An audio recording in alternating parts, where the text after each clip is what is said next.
Bismillahirrahmanirrahim. Alhamdulillahi Rabbil Alameen. Wa salatu wa salamu ala rasulihi al-kareem. Wa ala alihi wa ashabihi ajma'in. Amma ba'd. Ramadan Mubarak. So, I wanted to talk to you today about what you allow will be mimicked. And I had to learn this lesson the hard way because when I left the gang life, I had to really rewire my brain to not crave violence, tensity, adrenaline, and thuggery. So when I wanted to really change my personality, which last time I was around any gang member was like over 12 years ago, right?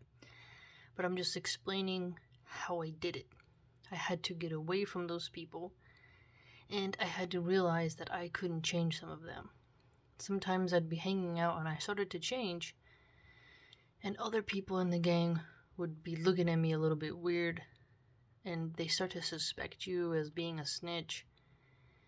You start to ruin their vibe. You start to ruin what they're upon. And people can see you're no longer in the same zone as them. So you don't fit in. So I started slowly distancing myself from them and stopped answering phone calls, started making excuses, started focusing on work more. And one big key thing is that you have to recognize that if you get around those people again, they will start to rub off on you, okay? And what you allow around you, you will start to mimic. This is why there's great wisdom when they tell people to hang around the righteous, right? Your deen will be similar to those whom you hang out with. Now, when it comes to other kinds of mafias that aren't exactly gangs, let's put it that way, their behavior, their speech, their energy, the way they move, the way they talk, their swagger, their values, their decadence, their propensity to certain inclinations can cause you to get more distracted than what you're used to. So if you have a group that you're already working on of your friends, so you're trying to all stay upon goodness, and you allow too many people who go against that, you run the risk of being infiltrated, or slowly those people wearing you down, manipulating you, and playing these sort of psychological, vampiristic consciousness games with you. What I mean by that is, if you have somebody who's very emo, let's say, emo is like, they're very nihilistic, pessimistic, they're kind of gloomy, pale and gray, all black, they got a lip ring, they have thick black eyeliner on their eyes.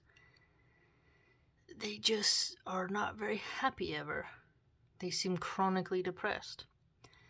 And if you think that you can be their savior, always working on them, pushing them, you want them to be this way and they're not that way, and they keep coming around you, you might start to entertain their ideas too much.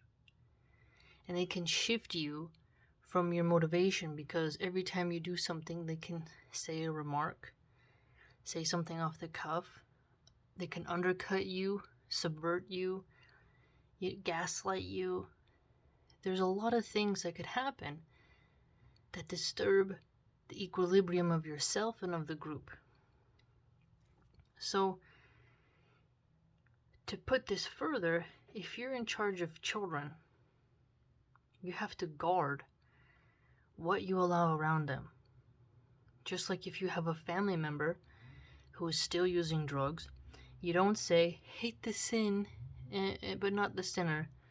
No, if you have a cousin who is actively using drugs, stealing, lying, doing bad things, you don't bring them around the children in the family because their behavior, their outbursts, their screaming will traumatize the children. You don't say, oh, well, we just have to bring them closer to religion. Well, there's a time and a place for that. And that is not in the house. That is not in this certain group setting. They need to go to a facility of rehab, some other place away from the influence power of the children to deal with their issues. And if they have a chronic risk, let's say you have somebody who just served prison time for being a serial rapist. Now, they can say they've changed, but if the psychologist in the prison told you that this person has a behavior that enjoys doing that to women, but they're working on their sin, let's say they usually don't use the word sin, but let's say they say, oh, well, they're working on it, and we feel he's ready to be out in the public again. Now, that person could say, I'm not going to do raping anymore, I don't like it, it's a sin, every time I get the temptation for it, I'll just turn to Allah and I'll do it, and I'll just be like, hey, I won't. Would you then say, you know what, let's bring that individual around the children, around our wives, okay? Leave them, in a place where there's bushes, right? Let's say you have your backyard, there's bushes. Should they be alone in the car with them, even if there's a mahar or a guardian, wali? Is that really safe? Do you want to take that gamble? See, what I've learned is that just because some people say they're working on the sin doesn't mean they still won't commit it. And if they're actively participating in that sin, they will have behaviors that can rub off on you and weaken you and distract you. Okay? If there's, like for another example, if there's a woman who's a porn star and she says, oh, it's a sin, I'm working on it, I'm not going to do it anymore. But then, are you going to bring her around your husband? The woman will have that overwhelming pheromone energy about her. Her body will radiate the loose goose energy. Okay? The way she walks, the way she talks, the way she carries herself, okay, will be felt by everyone around her, and they'll pick up on the signal that, oh, this lady's down for you know what. And if you go upstairs, you leave them alone in the kitchen, you just went to go get something, something can happen in that few seconds. And if something did, you'd have no one to blame but yourself. Because you chose someone who is still proud of their sin, who has an addiction to it, who claims to want to change, but at the same time, they're manifesting the behavioral traits that show maybe they're not. And then you get to the saying of certain people can't change. Okay? And if they're born a certain way, with a certain psychological disposition, Allah can do miracles, obviously. But do you want your family to be the testing ground? To see if the person will submit to shaitan or submit to Allah subhanahu wa ta'ala?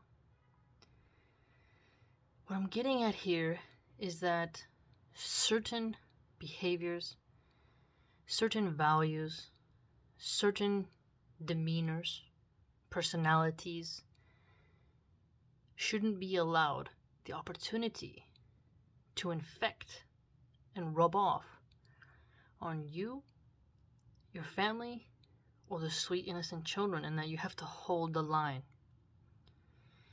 And if someone's gonna bring in a personality that corrupts, that erodes, that rebels, that is a sin, you must be cautious, because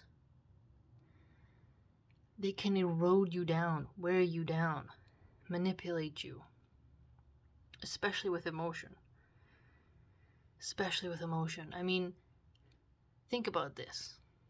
There are hardcore killers in prisons, and there are female guards who at first are indifferent to those inmates in the cell. Then one day, that inmate exposes himself to the woman. She's horrified, and the next day he whistles at her, talks to her this, and maybe she has a fight with her husband. And little by little, each time she walks down that cell block, that particular cell gives her attention, and she starts to feel special. And then little by little, she starts catching feelings for this hyper strong,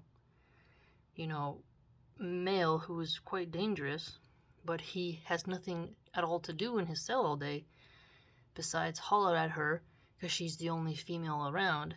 It doesn't really matter if she's beautiful or not. It just matters that she's a woman, right? And she can become corrupted, start sleeping with the inmate, smuggling drugs to the inmate, passing letters for the inmate. Things can happen. And she knows in her head that the person who she's falling for is deeply faulted. He's in prison, right? And he could be capable of the most atrocious deeds. But because he wore her down day by day, she allowed herself to be around personalities that are stronger than hers. It would have been better for her and for the prison to not put her in that area. Maybe more on the female prisoner side, right? So my point is I'm trying to explain to you that what you allow around you will be mimicked, will be copied, will be imitated. And you have to think of the greater good of the health of yourself, your family, your community, and your creed. And ask, is allowing this person around while there's still such a high risk worth it? And even if they say they've been cured, if you look at them and ask yourself, can that sin ever really be separated from them? I'm not talking about somebody who, stole a pack of gum. I'm talking about really brutal people. Like people who are disturbed in the head. And others disturbed with their lusts. You don't want certain personality traits rubbing off on the innocent. Some people will be like, oh, so-and-so porn star has changed. And you have to ask yourself, okay, maybe she has, but her track record and behavior and values are still in her, and you have to be careful. Are you going to allow that chick around all the young virgin girls who are pious and do their prayers and recite Quran? Do you think that they will influence her more than she will influence them? She has the more powerful sexual energy, which sometimes can override the pious energy. That's why you have to have a strong female guardian to tend to the little doves. Let's put it that way. You have to have women who guard and protect the young women from other ladies who have not perfected their character or even fully repented for their sins. If they use it as a lesson and they're lamenting and they're preaching to saying, hey, I did this, man, I learned a lot, but here's how I can help you and warn you. It's quite different than someone saying, yeah, it's a sin, but, I'm liberated, I'm so free, hate the sin, don't hate the sinner, so you can't hate me for doing all those things. Even though I broke up all these marriages and made so many men cheat on their wives. You can't hate me. It was just a sin. It wasn't me. Do you see the difference? A lot of people will deny it's them and just push it upon the sin as if it's another entity. So just be wary of people who would open the door to things where the door should not be opened and where the risk is too great because you can't rescue everybody. Your job is to guard what is already preserved and help the deviant at a distance from the innocent. And if you allow a deviant, it has to be around the most strong who are capable of overpowering energetically the deviant. But if you have some people who are weaker, they don't know nothing, you can't allow it. Okay? Just like me. I have to always be careful with what kind of personalities I go around to, because I start feeling like a bullheaded, like adrenaline-ridden person, and I start to get more aggressive. So I have to avoid certain personalities and go around, old people or children. If I start getting around women my own age sometimes who have a Cardi B attitude, I start to revert back to something that is just not good for me, because I feel that competitive energy coming out. So I'm not wise enough or strong enough to control that impulse to aggression and dominance, right? And I have less patience because it's a woman, so I could get into a physical altercation and beat the living daylights out of her and crack her jaw. And then where does that leave me? So I have to know my own self. Okay, where are some of my weak spots? And let me go be around children who make me happy, or old wise people who are going to teach me lessons about life, or animals, or just be cooking, doing something else. But you get my point, is that if you have people who are working on their intimacy, deviancy, and their lusts privately, internally, and you are irresponsible and bring an active delinquent around them, you're putting a temptation in their face. And that's cruel. And you're saying, well, I want to help this deviant and I don't want to shun them, so let's bring them close. And there's someone else in your group who's like, man, ooh, come on, man, why couldn't you just help that person somewhere far away from here? Now you're putting the group at risk. Some people don't need to be helped. Some cannot be helped. And you need to protect those who are less deviant from being influenced by the actively haughty deviant. So just think about where your boundaries are in your personal life. How far are you willing to go? And what you will allow will be mimicked. And once too many people are mimicking it, you can't put it back in the box as easy. You can't fix it as easy. So you gotta be wary of when you hear the knock, tuk, tuk, tuk, tuk, you don't always have to open the door. Banging on the door, oh, let me in, let me in, let me in. Sometimes you just gotta keep that door closed. Especially when it concerns spiritual matters. When there's sins that incur the wrath of Allah, you have to ask yourself, do I open the door that need not be opened? Is there someone else stronger than me who can deal with it? And this person should be dealt with in a offset, not within the vision of the vulnerable. So just be cautious and, think about where your boundaries are. And if you want to change and you want to help people, you have to know your limits and respect the limits of others. So hopefully this gives you something to think about. Have a good night.